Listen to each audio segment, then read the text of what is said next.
Rapidement, à la page 24 du chapitre 0 de mes notes de cours, je fais une introduction au système de contrôle de procédés en les classant dans les différentes catégories, en les catégorisant là, selon différents critères, si on veut. Donc, puis c'est important, pas pour faire de la physique, mais éventuellement pour faire du génie électrique, là, de faire la différence entre ces choses-là. C'est surtout la première partie qui va m'intéresser plus, parce que c'est là qu'on va parler de la variable physique. Évidemment, l'ingénieur peut être intéressé à maintenir une variable à une valeur constante.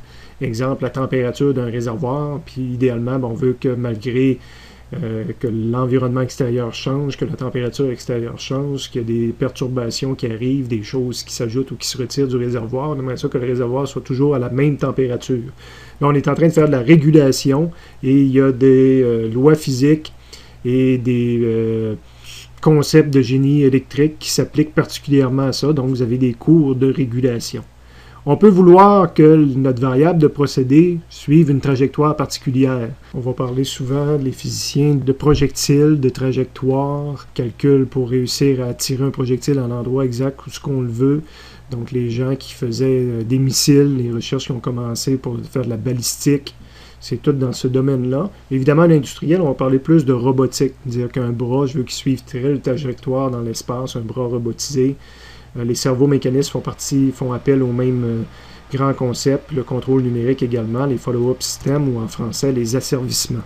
Donc on veut que la variable suive une autre variable. Là, on veut que le système soit asservi, que le système suive une autre variable. Asservissement. Et la dernière catégorie, quand on se préoccupe du but du contrôle, des fois, on veut que notre variable de procédé réagisse à des événements, que la valve s'ouvre ou se ferme selon une demande, selon un événement qui s'est produit dans l'usine, selon une séquence, une recette, un procédé que l'on veut suivre. Donc là, on va parler plus d'automatisme, Event Control System en anglais, ou automatisme. Donc, on voit qu'on parle toujours de notre variable de procédé, mais là, ça dépend de ce qu'on veut faire avec. Donc, puis la variable de procédé, c'est la variable physique. Donc, si on veut obtenir la bonne chose, dépendant des buts qu'on a, il faut comprendre un petit peu les lois de la physique là, qui définissent comment que la variable physique va interagir, va réagir à ce qu'on va faire. Évidemment, les procédés peuvent être classés sous d'autres critères. Est-ce qu'on a un procédé continu ou en lot? Est-ce qu'on est en boucle ouverte, boucle fermée? Est-ce que le type de contrôleur, est-ce qu'on a pris un contrôleur électrique, pneumatique, un ordinateur pour faire le contrôleur? Il y a plusieurs stratégies de contrôle d'algorithmes différents, le type de logique qu'on utilise. Donc tout ça fait partie des choses que vous allez voir dans vos cours de génie électrique.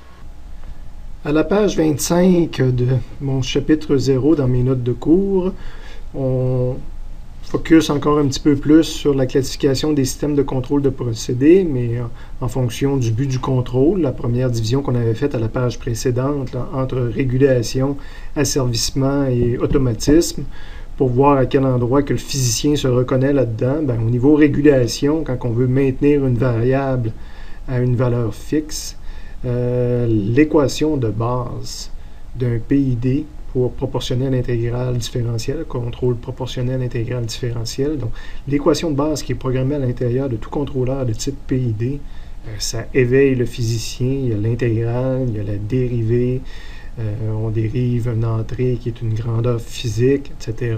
Donc, ça a un comportement. Le physicien est éveillé, c'est sûr, par ça. Asservissement, exemple d'un système de contrôle de mouvement c'est de la programmation. Vous voyez, j'hésite un peu plus. Là. C'est plus dur à éveiller mon côté physicien, à part pour l'entrée et la sortie, donc c'est des grandeurs physiques. Mon petit côté physicien s'éveille un petit peu moins. L'automatisme, pas évident pour un physicien de base de s'éveiller à ça. L'automaticien, c'est fondamental, hein? Réaction de simulation quand il voit un graphite, quand il voit du ladder, donc contrôle en fonction un relais programmé sur une de ses variables d'entrée, puis qui va actionner une de ses variables de sortie. Plus dur encore un peu de voir le physicien dans ça, mais je vous parlais variable d'entrée, variable de sortie. Quel effet que ça va avoir de mettre un relais à on sur le procédé? Il faut comprendre les concepts là, de physique comment que les variables physiques interagissent dans la vie courante.